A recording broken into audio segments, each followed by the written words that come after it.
Bonjour à toutes et à tous. Mercredi 2 novembre 2022, le Conseil des ministres s'est réuni et au titre des mesures normatives a décidé de créer le comité d'appui au développement de l'industrie cinématographique. L'objectif est clair, c'est d'amener le cinéma à être une source clé de la croissance économique du Bénin. Quelques jours plus tôt, à l'occasion du lancement officiel de films qu'il a produit, notre invité avait déjà commencé par s'insurger sur l'état du cinéma béninois.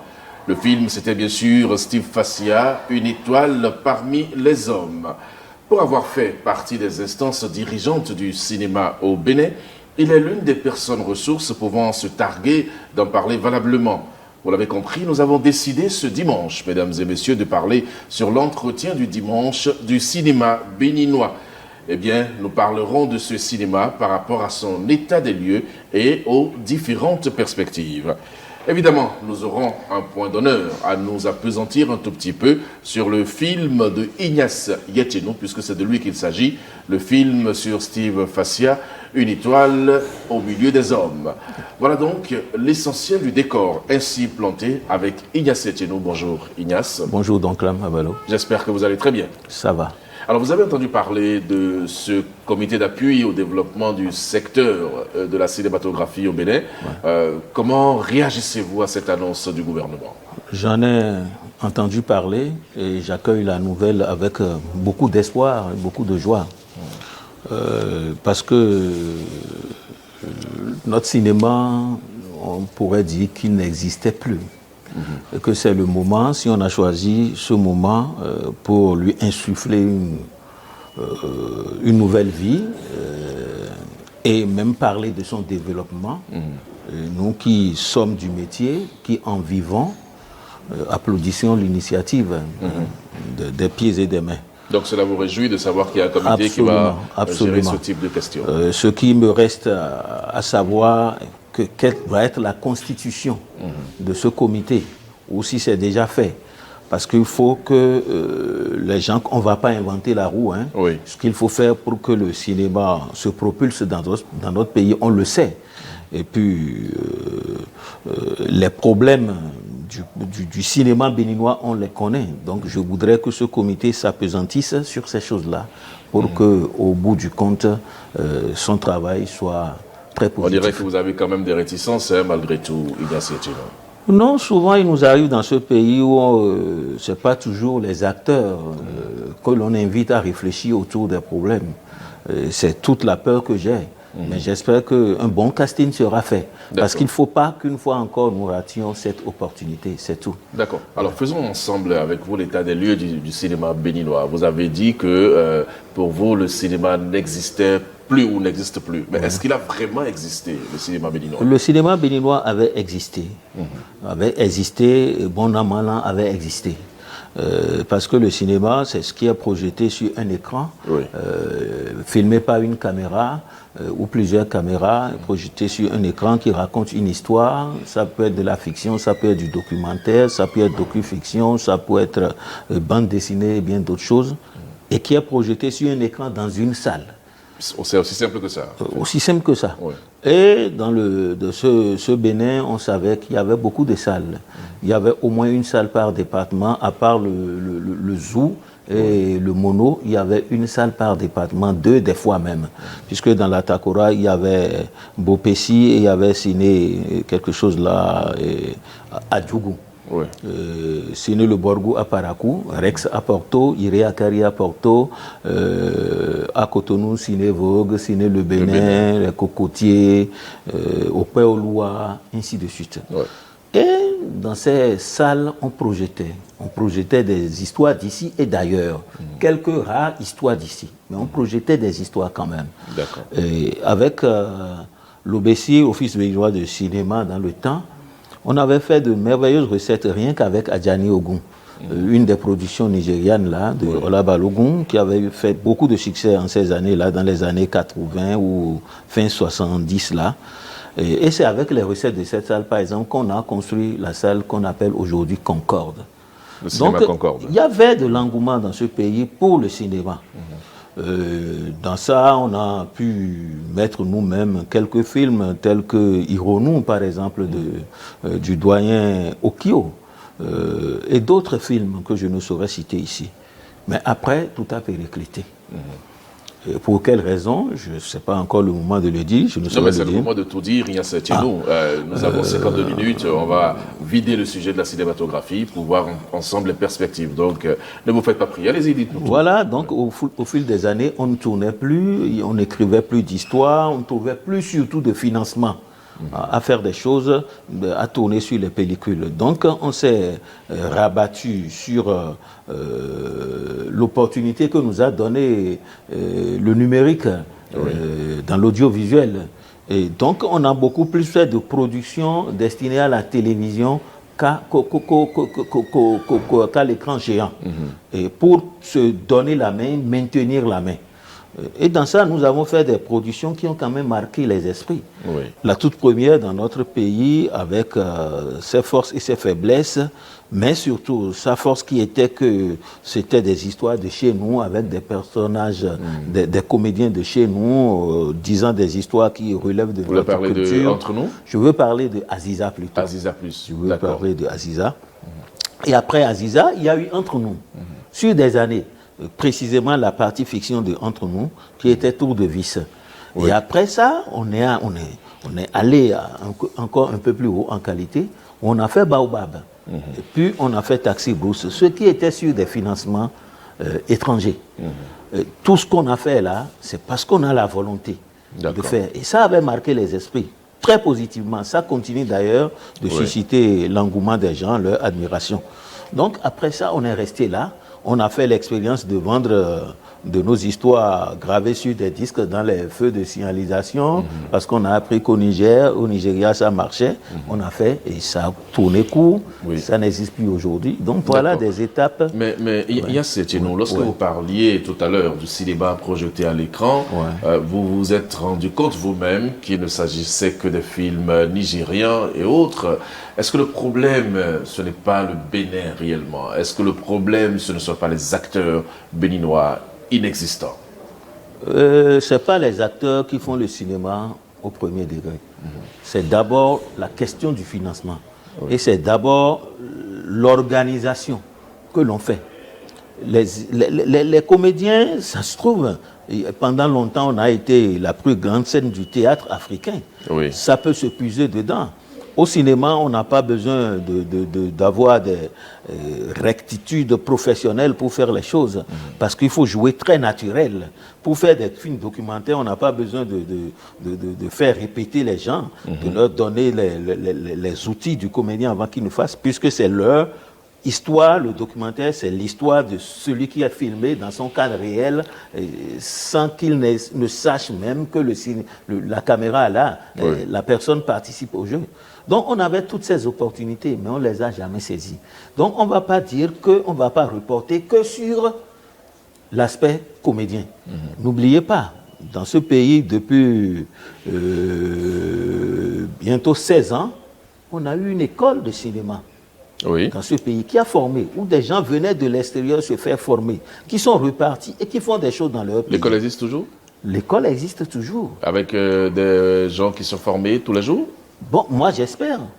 Je ne suis pas allé cette année, mais je vois quand même leur enseigne, c'est toujours là. Donc je me dis, mais c'est des pas. Beaucoup d'autres pays n'ont pas fait ça. Et moi, j'ai été dans d'autres écoles en Occident, comme en Afrique, et j'ai vu. Et quand j'ai vu ce qui se faisait ici chez nous, j'ai trouvé que c'est aussi de qualité, car on faisait appel à beaucoup d'experts qui venaient de choses là. Bon, le cinéma, c'est un art. On peut l'apprendre au collège, on peut l'apprendre à l'université, on peut l'apprendre dans une formation classique pour peaufiner les choses, mais on pourrait l'apprendre aussi au contact des autres. Et s'il y a le génie qui vous répond, si vous avez le soubassement culturel assez dense, vous pouvez toujours faire des choses. Bon, on a tout ça dans ce pays. Hein. Oui, mais vous semblez réfuter la thèse de ceux qui parlent de la qualité des acteurs au Bénin, mais en même temps, il y a chez nous, on ne peut pas faire du cinéma ou même un film documentaire sans le matériel adéquat. Ça aussi, c'est un problème dans notre pays. Le matériel adéquat ne se ramasse pas dans la rue. Oui, mais est-ce qu'il existe au Bénin pour vraiment faire quelque chose de qualité? Pour qu'il existe au Bénin, il faut qu'on l'achète. Donc, une fois encore, on va revenir au problème du financement. Donc, le financement, il n'y avait rien qui soit mis en place pour qu'il y ait un financement adéquat de l'image et du son dans notre pays. Et moi, je déplore, hein, parce que sur des années, on nous a chanté le fonds d'aide à la culture, au loisir dans le temps, dernièrement FAC. Mais dites-moi, si j'observe de près, sur toutes ces années-là, il n'y a rien qui soit marquant pour moi et qui a été financé. Peut-être qu'il n'y a pas de projet qui puisse être financé dans le domaine du cinéma. Les artistes ont été abondamment financés. Peut-être qu'ils avaient des projets que vous n'aviez pas, vous. Mais bon, moi, ce que je voudrais, je suis un artiste, je rêve. D'autres ont rêvé peut-être. Et leurs rêves ont intéressé les responsables qu'ils ont financés. Mais au bout du rouleau, je ne vois rien de ça. Parlant du cinéma, je ne vois rien de ça. Sur toute la ligne, je ne vois rien de ça. Alors je dis qu'on a échoué encore à ce niveau. Pourtant, il y a des gens qui se battent dans le pays, qui font du cinéma avec les moyens de bord. Il y a ceux qui font du cinéma? Comment on peut le dire? Parce qu'il y a beaucoup d'observateurs qui assimilent cela quelquefois à tort ou à raison, à de la bouffonnerie. Par exemple, des gens qui produisent des CD chaque année, vous pensez que c'est du cinéma? Non, ça c'est pas du cinéma. Ça c'est pas du cinéma. Ne mélangeons pas les choses. Ça c'est pas du cinéma. Mais il y a quelques productions qui de temps en temps émergent. Il y a eu par exemple Vindicte Populaire. C'est un Béninois, Jean-Régis Rumpati. Il a fait FEMIS, une des plus grandes écoles en France. Il est venu, il a tourné ici. Il y a eu entre-temps les Espagnols qui sont venus, ils ont travaillé avec des Béninois. Et des Béninois sont sollicités. Moi, j'ai été travailler plusieurs fois à l'extérieur. J'ai joué dans le film Frontières, par exemple, de Traoré. Et d'autres Béninois, techniciennes, arlésiennes, par exemple, qui est script, est souvent sollicité aussi bien au Burkina, au Cameroun, qu'au Gabon, ainsi que l'autre qui est costumière. Bon, donc les gens travaillent, sont sollicités. Mais chez nous, puisque nous n'avons pas de projet sérieux, nous n'avons pas de projet sérieux, il n'y a que, toujours évoquant ce qui est fait, Hervé Djossou a fait des productions. Moi, il m'a produit sur une série qui a été financée par la francophonie. C'était...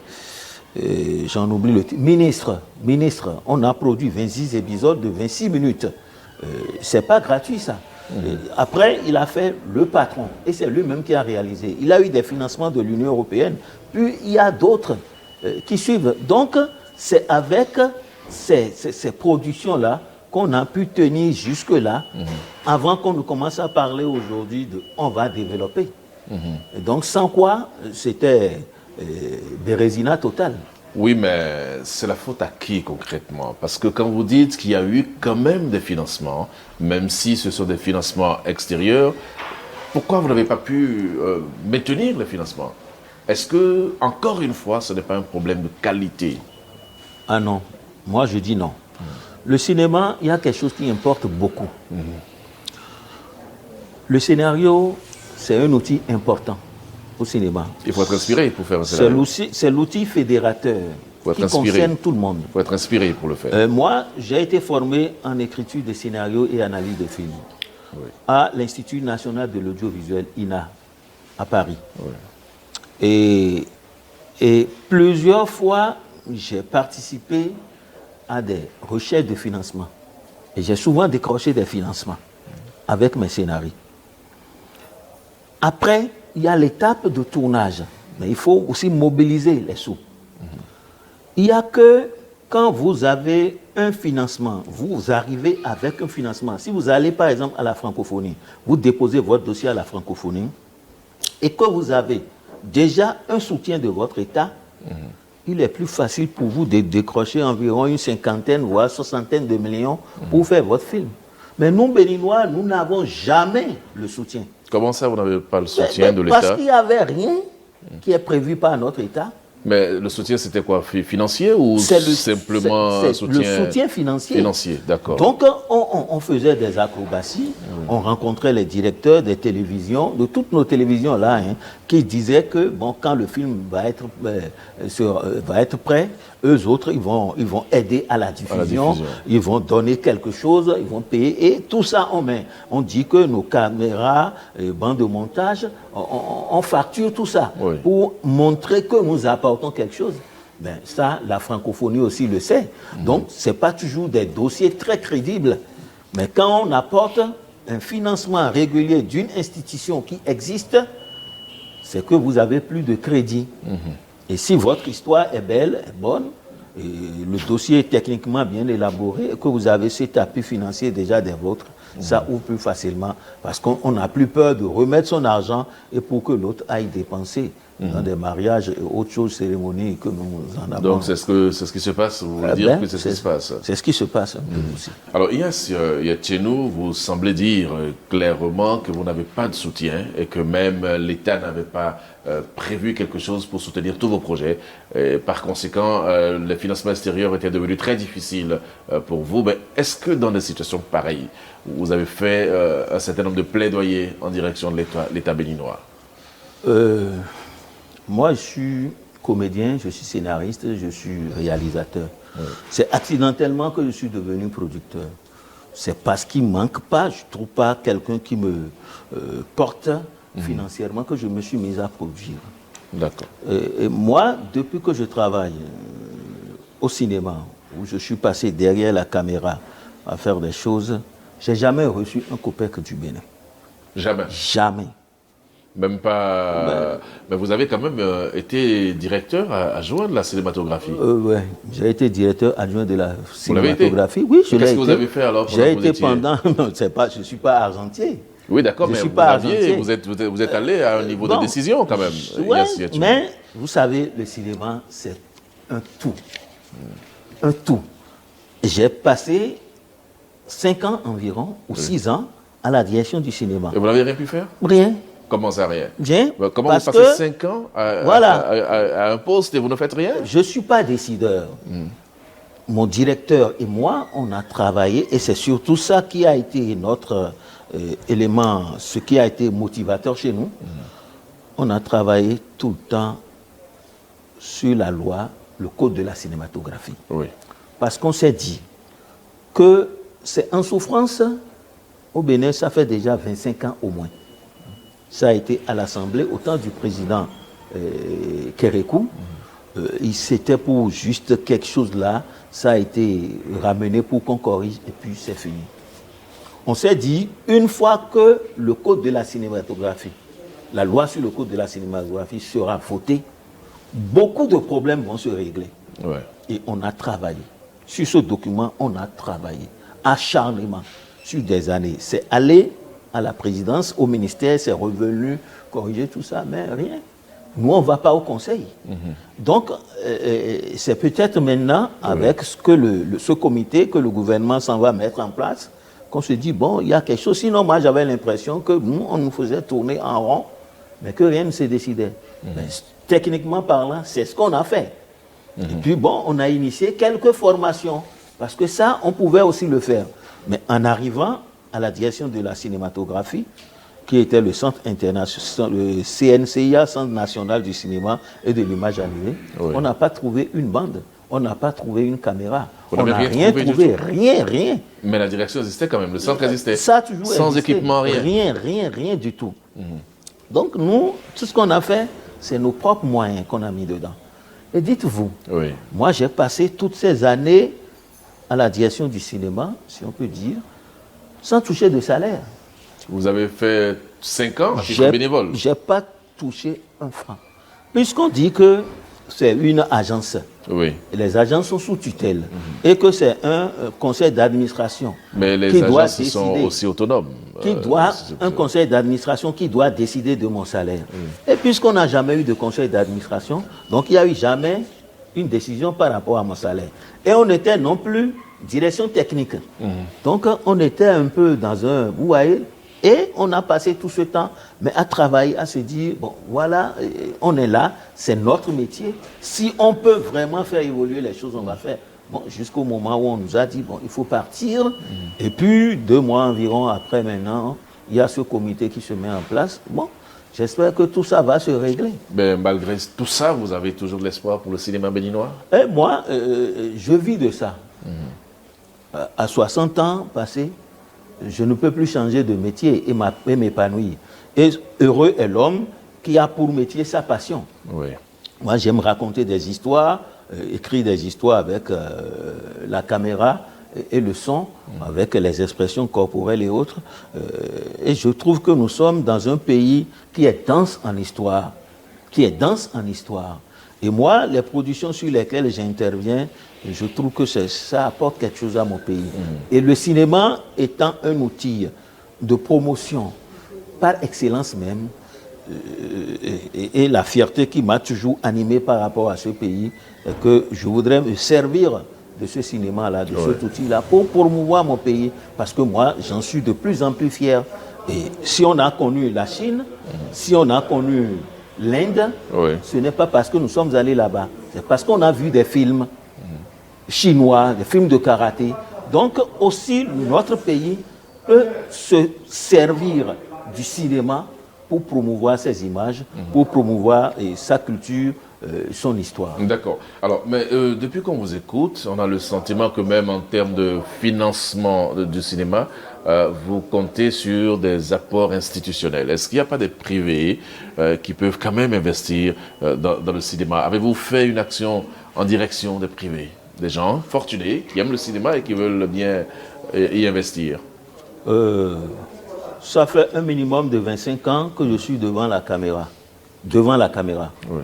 Et puis après, derrière la caméra. Si les gens remarquent mon jeu d'acteur, si les gens trouvent que ce type mérite d'être soutenu, ils vont me soutenir. Moi, je n'ai pas une âme de mendiant. Vous pensez qu'ils n'ont pas remarqué? Je n'ai pas une âme de mendiant.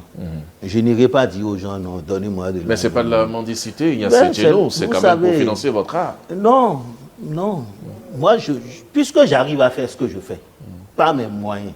Vous savez, le Bénin, nous sommes un peu portés à célébrer les gens qui viennent de l'extérieur.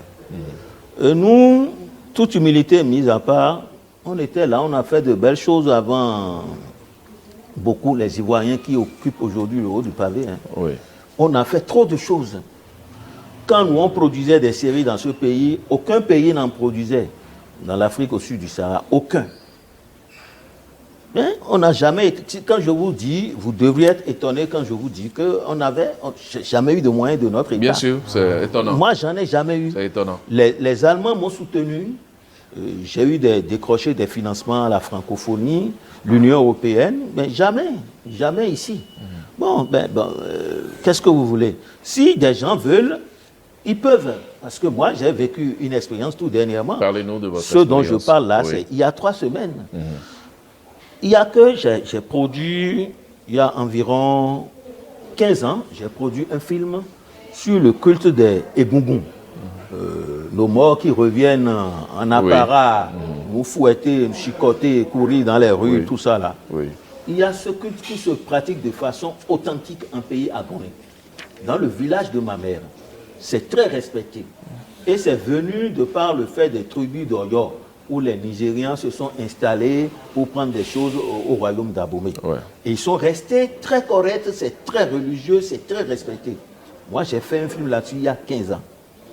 Et après, quand j'ai eu plus de moyens techniques, les drones, un peu plus de caméras plus sophistiquées, je suis reparti il y a 4 ans et j'ai repris le même film qui s'appelle Oya, le dieu de Ayogo.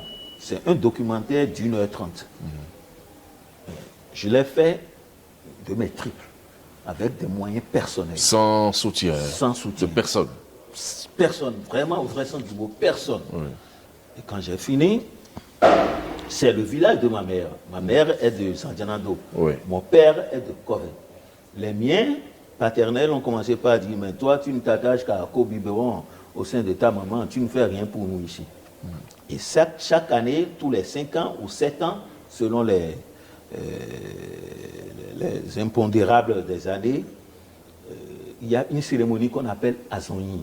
C'est exorciser le mal. Ouais. Et tout ce qui a comme puissance spirituelle dans Agonli apparaît au grand jour. Et les mots, tout ce qui mine la vie aux hommes, c'est exorcisé. On va jeter ça dans le fleuve Ouémé pour qu'il y ait la paix. Et j'ai été pris de court à 2 semaines près de cette cérémonie. Fortunément, quelqu'un m'a dit ça va se passer. J'ai dit, bon, voilà l'occasion pour faire un film sur Kové, sur Agonli de façon générale. Ouais. Je n'avais pas assez d'argent pour le faire, comme les autres aventures cinématographiques que je lançais. Alors, j'ai écrit à tous mes contacts, fils du pays Agonli, et à mes amis, que je voudrais faire un film de ce genre. J'ai minimisé les coûts, tout ça, mais j'ai dit quand même 3 millions. Pour faire un film? Pour faire un film. C'est pas beaucoup? C'est pas du tout beaucoup. Ouais. Et quand j'ai lancé, vous savez que les gens se sont cotisés. Il y en a qui ont donné 5 000, 2 000, 10 000, 50 000, 100 000. On est allé, disons, jusqu'à 2 800 000 par là. Moi, j'ai trouvé ça magnifique. Et je suis en train de tourner le film. Ça veut dire que c'est possible, il y a cette énou. Ce n'est pas une question de mendicité. Il faut juste dire quels sont vos besoins. Vous savez, dans le cinéma, ce n'est pas pour rien qu'on parle d'industrie du cinéma. Il y a différents secteurs. Tu ne peux pas être réalisateur, producteur, scénariste, acteur. Non, on ne peut pas être tout à la fois. Moi, je n'ai pas l'âme d'écrire des histoires administratives, de suivre, d'être là. Non, ce n'est pas mon... Mais ça veut dire que c'est un problème d'organisation à votre propre niveau. Mais j'ai dit, ce n'est pas à mon niveau. Oui, mais... C'est au niveau du pays. C'est pourquoi je vous parle. Je ne suis pas obligé d'être producteur. Moi, je suis déjà acteur depuis des années. Oui. On me connaît en tant qu'acteur. Bien sûr. Je suis réalisateur parce que j'ai fait ces études-là. Mais c'est déjà beaucoup. C'est déjà beaucoup. Si je me cantonne rien qu'à ces rôles, je vais sortir des choses bien. Mais si je veux faire tout à la fois, je ne ferai rien. Donc l'organisation là à asseoir pour que le producteur joue son rôle, le réalisateur joue le sien, le scénariste le tien, l'acteur qui vient pratiquement en dernière position. Parce qu'il y a encore le cinéma, c'est très immense comme domaine de métier. Quand j'espère que ce qui va se mettre en place pensera à tout ça. Parce que le gros du problème, dites-nous. Chez nous, beaucoup viennent au cinéma, beaucoup viennent à l'art de façon générale, quand ils ont échoué partout. Ben, les journalistes disent la même chose. Les journalistes disent que beaucoup viennent au métier parce qu'ils ont échoué ailleurs. Pourquoi est-ce que vous pensez que c'est ça? Alors que vous l'avez dit vous-même, c'est de l'art. Il faut ressentir cela. Non, l'art ne veut pas dire ce qu'on se lève, on fait. Non, l'art est codifié. Justement, quand nous allons toujours faire comme ça, vous allez trouver qu'on n'a pas de qualité. On n'a pas ceci, on n'a pas cela. La bonne petite preuve, nous avons des humoristes chez nous. Mais depuis qu'on fait Abidjan, capitale du riz, combien de Béninois ont pu crever l'écran? Peut-être que ce n'est pas le même type d'humour. Non, vous savez très bien, vous connaissez... A dit peut-être, on ne fait rien. Mais vous connaissez l'humour ivoirien par rapport à l'humour... Ce n'est pas que l'humour ivoirien. D'autres arrivent. D'autres arrivent à trancher. Mais pourquoi nous n'arrivons... Aujourd'hui, c'est le label, c'est le haut niveau, le top niveau de l'humour en Afrique. Mais pourquoi nous ne sommes pas là? Peut-être parce qu'on n'est pas bon? On n'est pas bon. Voilà, on n'est pas bon parce qu'on n'est pas cultivé. L'humoriste, c'est pas celui qui vient parler comme ça, on rit, non? Il faut être cultivé. On n'est pas cultivé. Et si vous voyez aussi dans notre monde, beaucoup ne sont pas cultivés. Donc c'est parce qu'ils y sont arrivés par mimétisme. En fait, ils n'ont pas de comme talent. Ça, on se dit, ils ont raté ailleurs. Je sais faire rire les gens, croyant que le cinéma, c'est faire rire les gens. Non, pas du tout. C'est jouer sur les émotions. Si tu veux donner de la tristesse, mais tu donnes profondément de la tristesse. Si tu veux faire rire, tu fais rire. Si tu veux faire réfléchir, tu fais réfléchir. C'est pas que moi je sais faire rire, hein, et puis chaque fois, chaque tirage va dire donc clame. Mais au bout de 2 tirades, c'est épuisé. Fini. Bon, on a ces choses-là chez nous.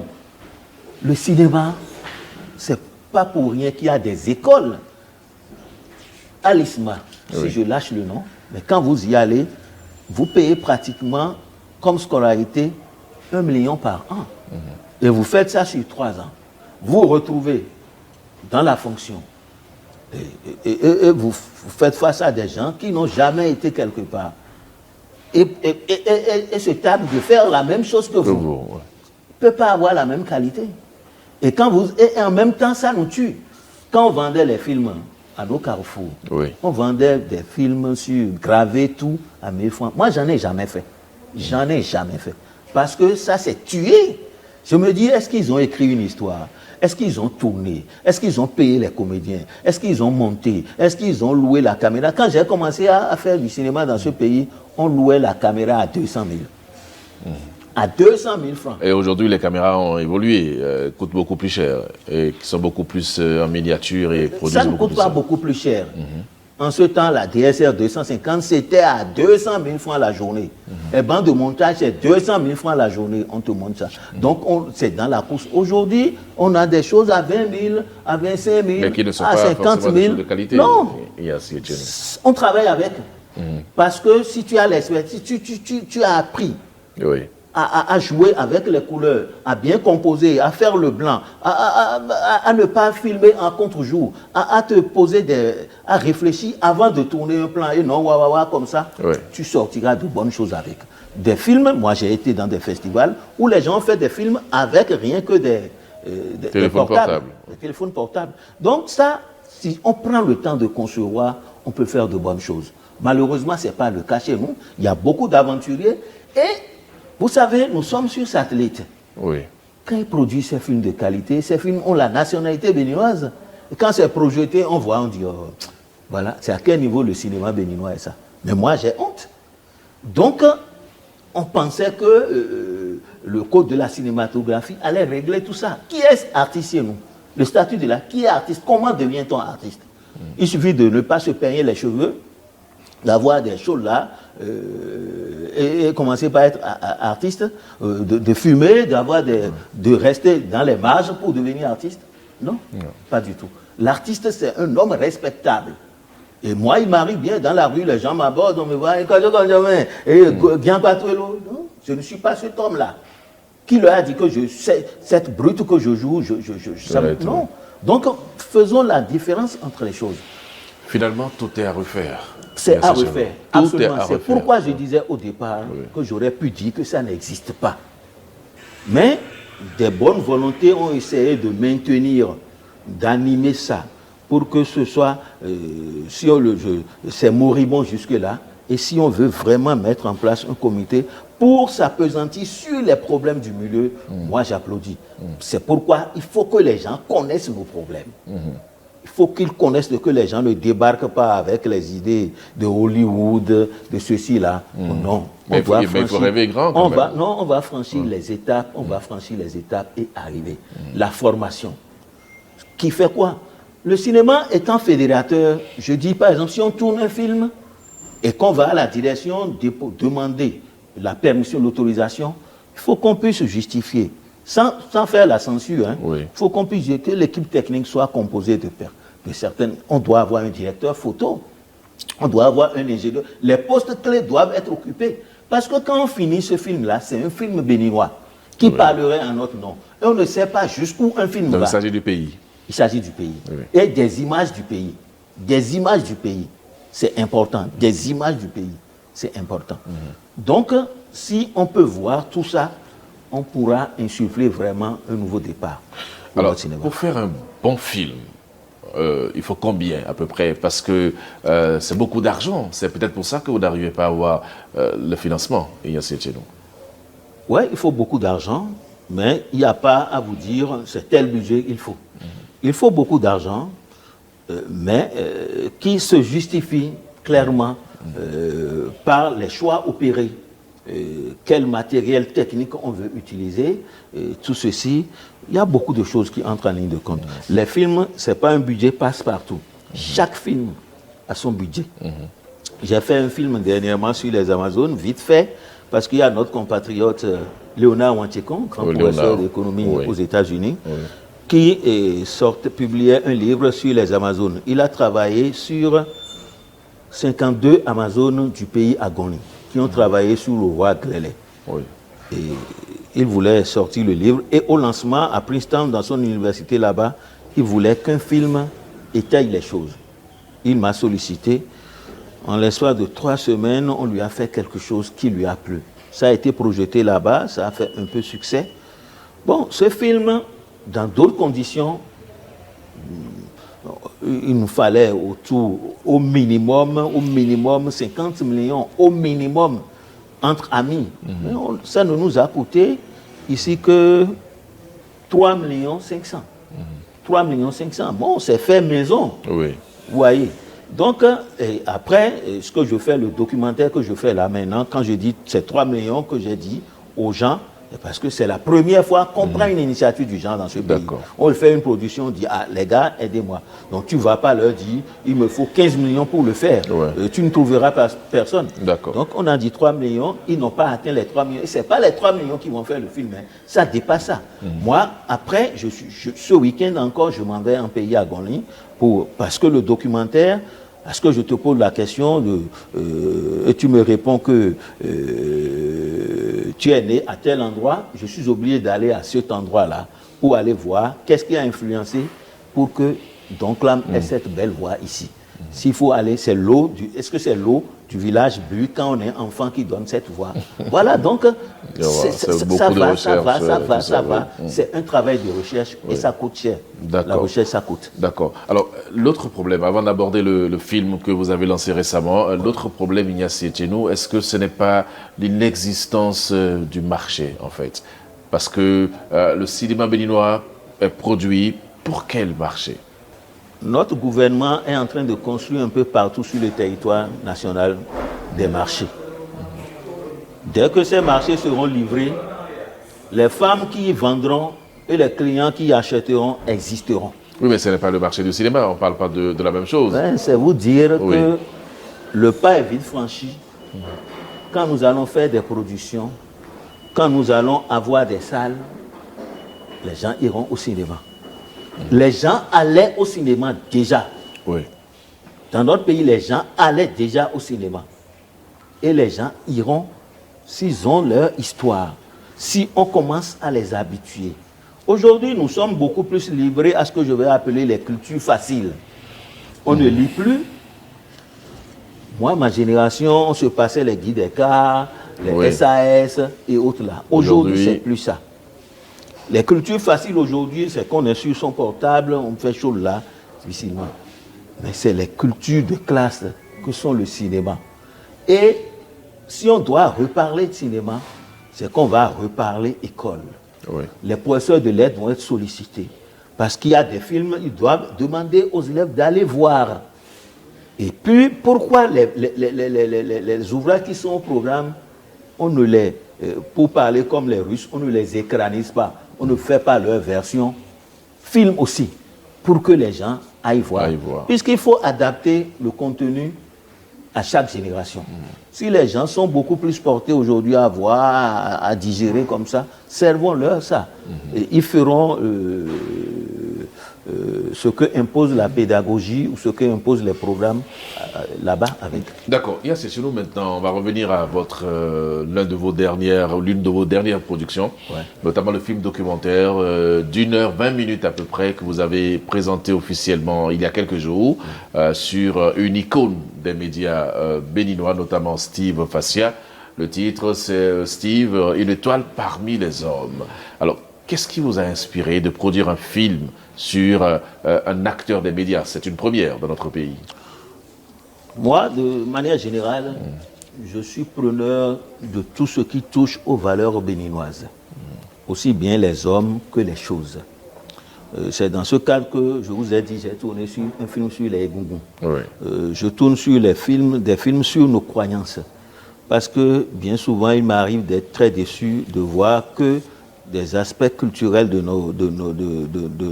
des aspects de notre culture sont pris, sont filmés et par souvent des gens qui sont venus de l'extérieur. Et ils travestissent les choses.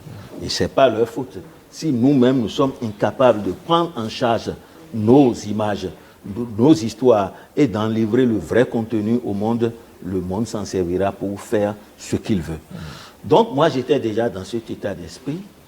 Quand Steve m'avait contacté comme ça pour dire « Ah, Yans, moi je vais fêter mes 30 ans de carrière, toi tu en es où maintenant ?»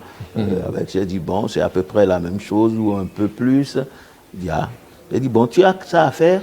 Et si moi je te faisais un film? Parce que ça m'intéresse.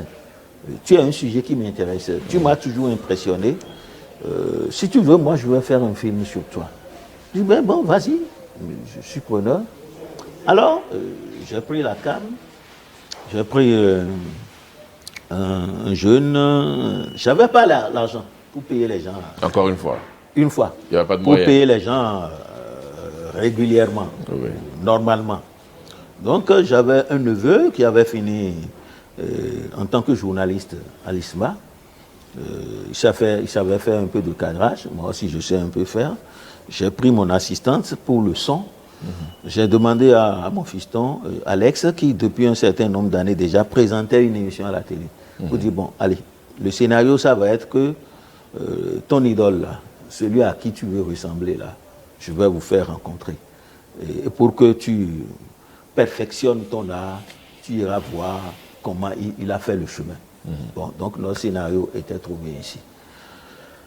Et on s'est mis à tourner. Mais Steve nous disait, ah, si c'est comme ça, moi j'aimerais diffuser ça le jour où je vais célébrer mes 30 ans de carrière. Alors du coup, il nous met la pression. Mais le cinéma n'a pas de douceur s'il n'y a pas de suspense, s'il n'y a pas une course contre la montre. Et donc moi j'ai pris comme ça. Et on a travaillé pendant environ 8, voire 10 jours. Seulement? Oui. Et c'est le jour où il devait diffuser l'émission un dimanche. C'est à 6h, 6 minutes qu'on a fini le montage. Certainement parce qu'il y a une jumelle parmi nous, dans le groupe. Donc, on a fini comme ça. Et puis, bon, on lui a donné. Et puis, moi, j'étais parti. On ne s'est plus jamais parlé. On ne s'est plus jamais... Ça fait plus d'un an qu'il a célébré les 30 ans. Plus d'un an. Moi, je n'ai plus jamais revu le film. Quand Steve m'a dit, ah, Yans, mais il faut qu'on voit ce film-là. Et donc, c'est reparti. C'est comme ça qu'on a fait l'avant-première. Parce que ça ne sert à rien de faire un film. C'est encore un des aspects de notre cinéma. Tous les films que moi j'ai faits, de ma sueur, c'est des films que l'on regarde dans nos télévisions là, gratuitement. On ne me donne rien là-dessus. Rien. Moi, j'ai jamais été payé. Alors, comment vous vivez? Vous voulez qu'on vive de notre art? Oui, mais est-ce que la télévision aussi ont les moyens de vous payer? Donc, une fois encore, la question de moyens se pose. Pourtant, les télévisions savent que partout ailleurs, les télévisions achètent. Quand vous produisez du contenu, quand les télévisions sont intéressées, elles vont vers vous, mais c'est vous qui êtes allé vers la télévision. Non, pas obligatoirement, pas du tout. Bon, quand est-ce que nos télévisions iront vers nous? Mais quand est-ce que nos télévisions auront les moyens de vous payer?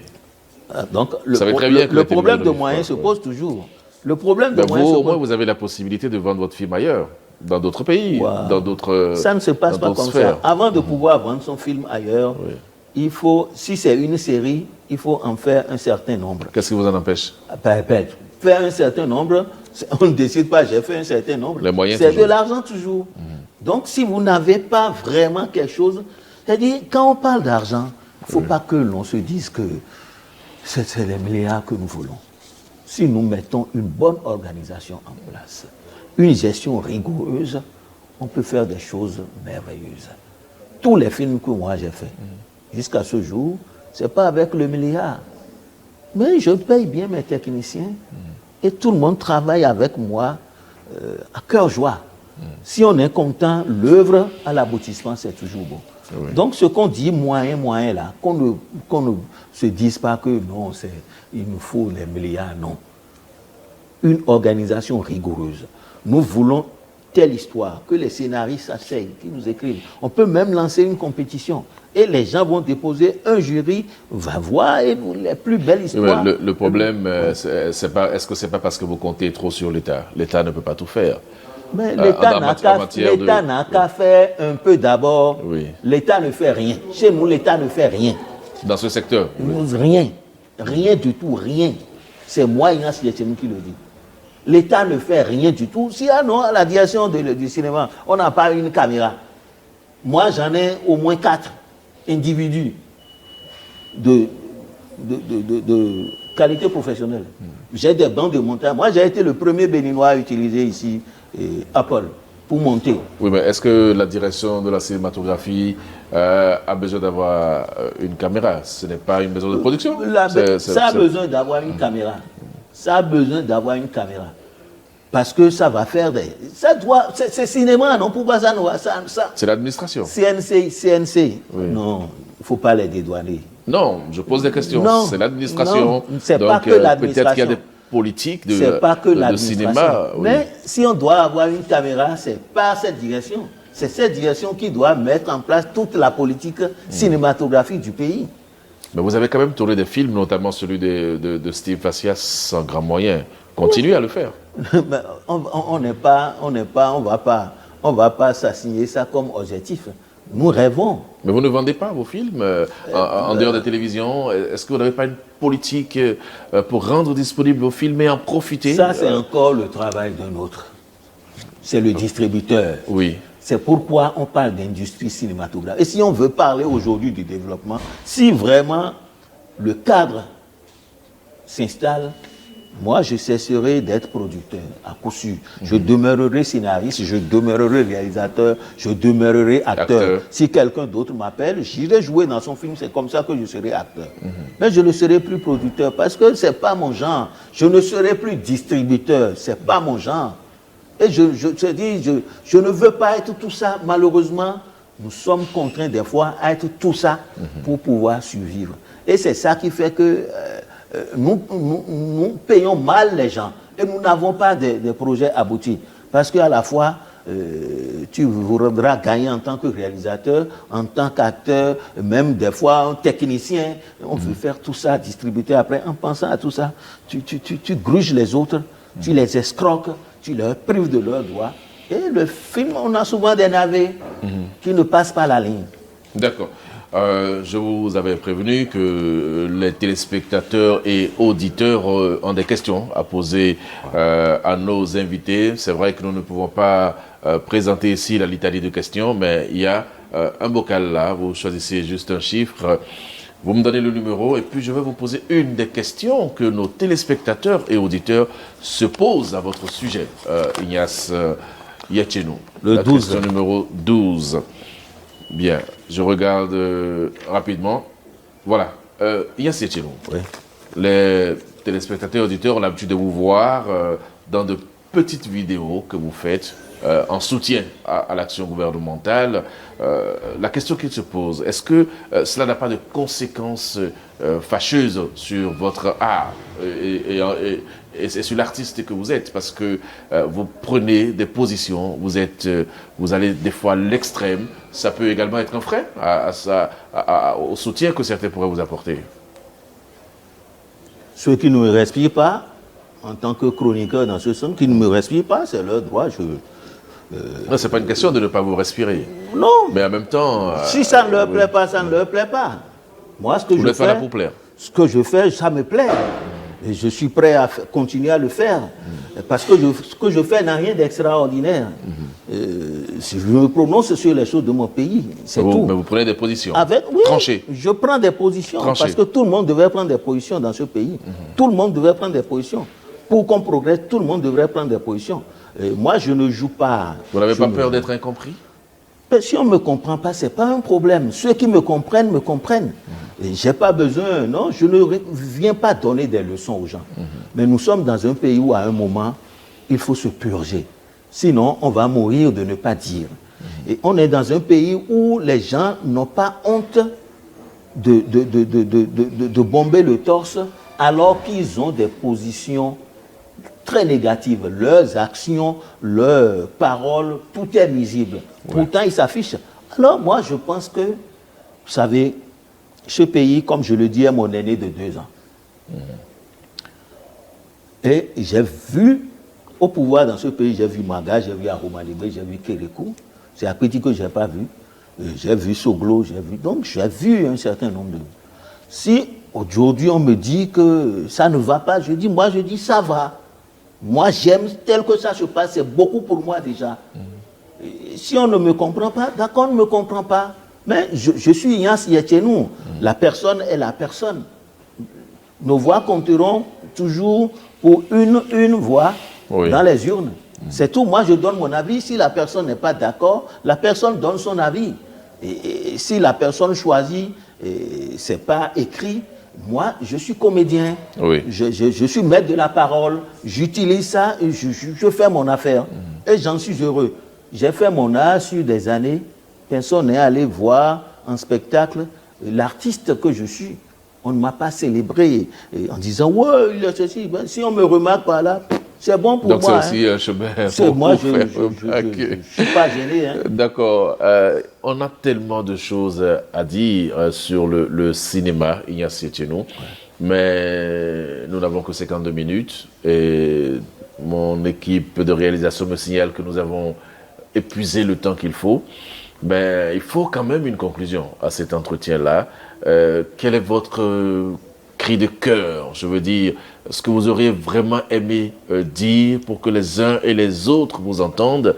Et même si vous avez un appel à lancer, vous direz en même temps comment est-ce qu'il faut vous contacter pour que vous puissiez être soutenu. Ignace Yetchenou.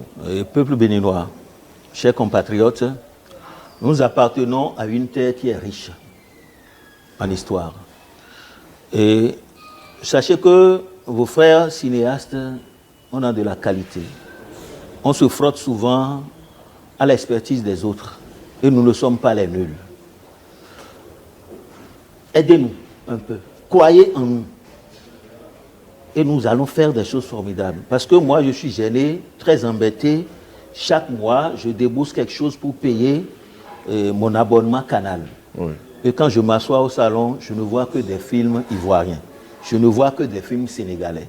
Même sur nos panneaux publicitaires en ville, des fois, on vient me mettre un film sénégalais, on dit il faut aller. Et nous, Béninois, nous, les millions de Béninois, le million de Béninois, qui nous cotisons, nous privons chaque mois pour payer les abonnements, nous n'avons pas le droit de voir des images de nous sur Canal. Non, mettons-nous ensemble. Nous pouvons faire encore beaucoup de choses. Nos artistes, nous pensons souvent à eux que quand ils meurent. Les NSKO, Théodore Béanzin et encore d'autres. Non. Ces gens-là méritent de vivre, d'être soutenus par leur peuple, de nous faire des choses. Parce que c'est notre peuple, ça. Et c'est vos acteurs. Si vous ne les portez pas, ils n'iront nulle part. Arrêtons dans nos cérémonies de jouer les morceaux d'ailleurs. Faisons la promotion des nôtres. Il y a plein de jeunes aujourd'hui qui cartonnent, qui font de la belle musique. Les Nicanor, moi je suis séduit par leur chose là. Mais ils sont toujours un peu comme des histoires de deuxième zone. Ça me gêne. Donc tous les artistes de notre pays, ils méritent l'attention, ils méritent la considération. Célébrons-leur en écoutant leur œuvre, aidons-les et nous ferons plaisir en retour. Nous serons tous fiers parce que nous avons un pays maintenant de plus en plus beau. Oui. On ne doit pas craindre de montrer son image. Faisons la promotion de notre pays, faisons la promotion de notre culture, de nous-mêmes. On en sera heureux. Merci beaucoup Ignace Yetchenou. Merci d'avoir accepté notre invitation au pied levé.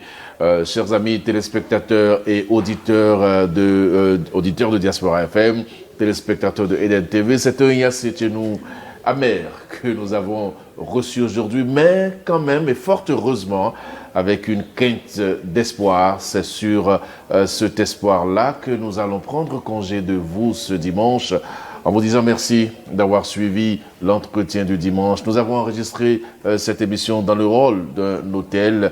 C'est pour ça qu'à certains moments, vous entendrez des bruits de couloir et quelques petites voix. C'est aussi cela, l'entretien du dimanche. Nous avons parlé du cinéma béninois. Nous espérons qu'avec la mise en place de ce comité de suivi ou comité d'appui au développement du cinéma au Bénin, quelque chose va être fait dans le secteur pour que notre pays puisse rayonner et que les acteurs du cinéma contribuent, n'est-ce pas, au développement économique tant voulu par le président Patrice Talon et tout son gouvernement. Merci à chacun et à tous. C'est toujours un plaisir d'être en votre compagnie. Je vous retrouve dimanche prochain pour un autre numéro de votre émission, l'entretien du dimanche.